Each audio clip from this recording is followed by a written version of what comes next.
नमस्कार दोस्तों। आज के इस विश्लेषण में हम एक ऐसी सच्ची और खौफनाक कहानी की तह तक जाने वाले हैं जो किसी स्पाइन चिलिंग थ्रिलर फिल्म से बिल्कुल कम नहीं है। एकदम ध्यान से सुनिएगा। रात का अंधेरा, एक बिल्कुल सुनसान सड़क जिसे रतलॉन रोड कहा जाता है, वहां से एक सफेद कार गुजर रही है जिसमें 3 सहेलियां बैठी हैं। तभी अचानक एक काले रंग की कार उनका पीछा करने लगती है। एक भयानक एक्सीडेंट होता है।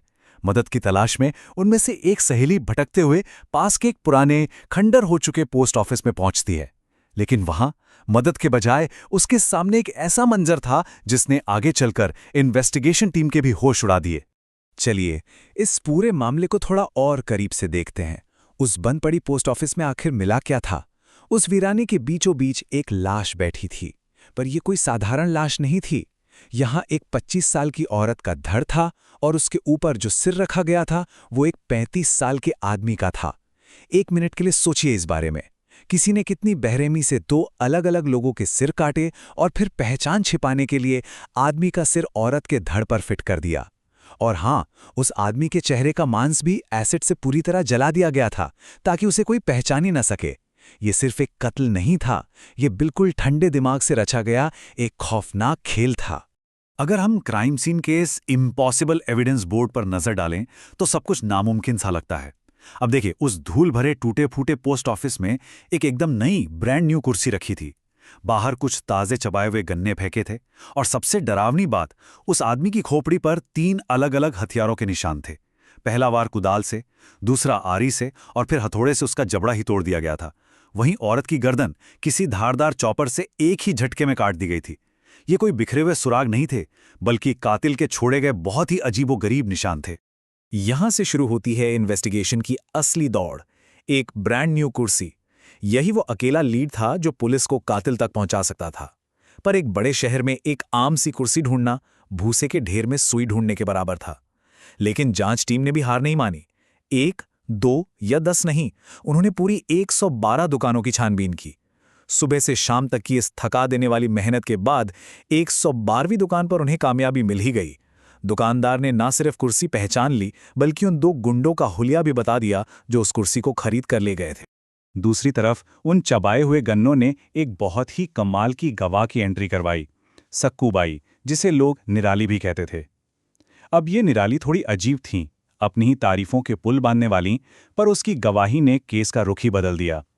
उसने बताया कि गन्ने खाने वाले वो 2 गुंडे ही थे और फिर उसने देखा कि एक काली कार वहां आई जिसमें वो दोनों बैठे। ठीक उसके बाद 3 लड़कियों वाली सफेद कार वहां से गुजरी और उस काली कार ने उनका पीछा करना शुरू कर दिया। ये वही सफेद कार थी जिसका आगे जाकर एक्सीडेंट हुआ, मतलब कड़ियां बिल्कुल जुड़ने लगी थीं। खैर, यहाँ सबसे बड़ा सवाल ये था कि उस बिना सिर वाली औरत की पहचान आखिर हो कैसे। फोरेंसिक टीम को उस औरत के हाथ पर एक छोटा सा सुई का निशान मिला, एक ताज़ा ब्लड टेस्ट का पंक्चर मार्क। जब ब्लड सैंपल को टेस्ट किया गया तो पता चला कि उस लड़की को सिकल सेल अनीमिया नाम की बीमारी थी। ये खून से जुड़ी एक ऐसी बीमारी है जिसमें रेड ब्लड सेल्स का आकार बदल जाता है। और सच मानिए, ये छोटा सा मेडिकल सुराग एक बहुत बड़ा गेम चेंजर साबित हुआ। इसने जांच का दायरा एक अनजान लाश से घटाकर शहर की उन गिनती की लड़कियों तक सीमित कर दिया जिन्हें यह बीमारी थी और जिन्होंने हाल ही में टेस्ट करवाया था। इसी मेडिकल जानकारी के आधार पर आखिरी कुछ घंटों की एक टाइमलाइन तैयार की गई। सुबह 9 बजे वो डॉक्टर प्लस डायग्नोस्टिक सेंटर में ब्लड टेस्ट करवाने गई थी। हाथ पैर देखकर पता चला कि सुबह 11 बजे वो किसी स्पा में मैनिक्योर पेडिक्योर के लिए गई थी। और सबसे हैरानी की बात, वो पिछले 3 दिनों से शहर के ही एक होटल में रुकी हुई थी। इन सभी जगहों की छानबीन करने के बाद आखिरकार उस बिना सिर वाली औरत को एक नाम मिल ही गया, मोनिका। अब यहां जो सच्चाई सामने आई उसने सबको चौंका दिया। जरा याद कीजिए उस लड़की महक को जिसने मदद के लिए पोस्ट ऑफिस में घुसकर वो लाश देखी थी। जब पुलिस मोनिका के परिवार तक पहुंची तो पता चला कि मोनिका उसी महक की सगी बड़ी बहन थी और महक ने यह दावा किया था कि उसने उस लाश को नहीं पहचाना। लेकिन क्या यह वाकई मुमकिन है? क्या एक बहन अपनी सगी बहन की लाश को नहीं पहचान पाएगी? ये बिल्कुल साफ था कि महक कुछ बहुत बड़ा छिपा रही थी। महक का कहना था कि उसकी बहन इवेंट मैनेजमेंट के काम से जयपुर गई है। तो सवाल ये उठता है कि मोनिका अपने ही शहर के एक होटल में छुप कर क्यों रह रही थी? और वो वहां अकेली नहीं थी। होटल के सीसीटीवी फुटेज और स्पा के स्टाफ ने बताया कि मोनिका के साथ एक आदमी भी था जिसे वो अपना पति रोहित कुमार बता रही थी। मर्डर वाले दिन वो रोहित कुमार बहुत गुस्से में स्पा आया और मोनिका का हाथ पकड़कर उसे घसीटते हुए बाहर ले गया। आखिर ये गुस्से वाला रहस्यमयी रोहित था कौन? और यहीं पर सामने आता है इस कहानी का सबसे बड़ा धोखा। जब महक को वो सीसीटीवी फुटेज दिखाया गया तो उस अजीब आदमी की सच्चाई खुल गई। वो रोहित कुमार था ही नहीं, उसका असली नाम नवीन था। और नवीन कोई अनजान शख्स नहीं बल्कि कनिका का पति था। हाँ, वही कनिका जो एक्सीडेंट वाली सफेद कार में महक के साथ बैठी थी। मतलब कनिका का पति नवीन कनिका की ही दोस्त मोनिका के साथ होटल में छुपकर वक्त बिता रहा था। होटल से जिस कैब ड्राइवर ने उन्हें पिक किया था, पुलिस ने उससे ढूंढ निकाला। उस ड्राइवर ने बताया कि उसने उन दोनों को एक वीरान फैक्ट्री के पास छोड़ा था। जब टीम वहां पहुंची तो वो जगह असली मर्डर सीन निकली। वहां चारों तरफ खून बिखरा था। हत्या में इस्तेमाल हुए हथियार, हथौड़ा, चॉपर, कुदाल सब वहीं पड़े थे। और वहीं एक ड्रम में एसिड भरा था जिसमें नवीन की बिना सिर वाली लाश पड़ी थी। इसका सीधा सा मतलब था कि पोस्ट ऑफिस में जो सिर मिला था वो नवीन का था। पर इन सब के अलावा वहां फर्श पर एक बहुत ही नाजुक सी अंगूठी गिरी हुई मिली। एक ऐसी अंगूठी जो हाथापाई में किसी औरत की उंगली से निकलकर गिरी थी। और इस एक अंगूठी ने सारा शक वापस उन 3 लड़कियों की तरफ मोड़ दिया। सबसे पहले उस काली कार के ड्राइवर का राज खोलना जरूरी था। वो मास्क पहना हुआ खतरनाक ड्राइवर था कौन? इन्वेस्टिगेशन में पता चला कि वो कोई गुंडा नहीं बल्कि सुनहरी नाम की एक औरत थी।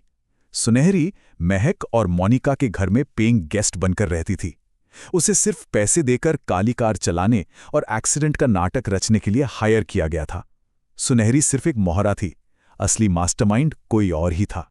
और वो मास्टरमाइंड कोई और नहीं बल्कि शीना थी। जी हां, वही शीना जो उस रात सफेद कार में कनिका और महक के साथ डरी सहमी बैठी थी, जो लगातार ये दिखावा कर रही थी कि उसकी जान खतरे में है। असल में वो ही इस पूरे खौफनाक खेल की आर्किटेक्ट थे। उसी ने गुंडों को कुर्सी खरीदने भेजा, उसी ने सुनहरी को पैसे दिए और उसी ने अपने हाथों से नवीन और मोनिका का कत्ल किया था। तो पुलिस ने इस जाल को तोड़ा कैसे? बहुत ही लॉजिकल तरीके से।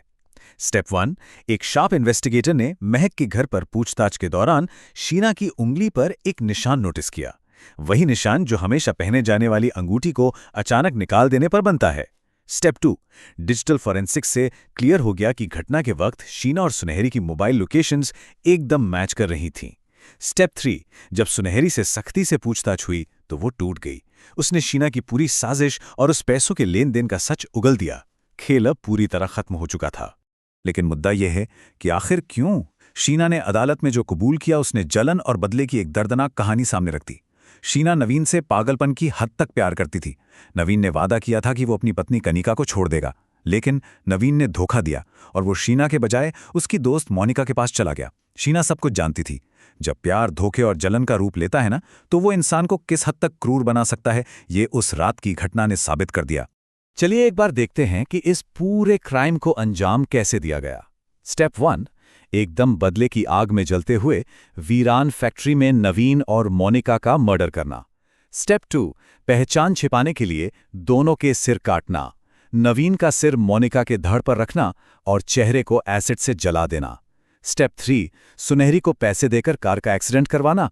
और स्टेप 4, हालात ऐसे बनाना कि महक भागकर पोस्ट ऑफिस में ही जाए और अपनी सगी बहन की लाश देखे। महक पहचान गई थी, लेकिन डर के मारे उसने झूठ बोल दिया। शीना ने इस साजिश को बिल्कुल एक फिल्म के डायरेक्टर की तरह प्लान किया था। इस पूरे विश्लेषण को समेटते हुए एक बहुत ही गहरा सवाल जहन में आता है। जब एक इतना उलझा हुआ और चालाकी से भरा क्राइम सिर्फ ईर्ष्या और धोखे की बुनियाद पर किया जाता है, तो क्या अपराधी का अपना ही ओवर कॉन्फिडेंस उसकी सबसे बड़ी गलती बन जाता है? वो छोटी सी नाजुक अंगूठी जो उस फैक्ट्री में शीना से गिर गई थी, उसी ने इस मास्टरमाइंड की सारी चालाकियों पर पानी फेर दिया। जलन की उस आग ने 2 जानें ले ली और 2 परिवार तबाह कर दिए।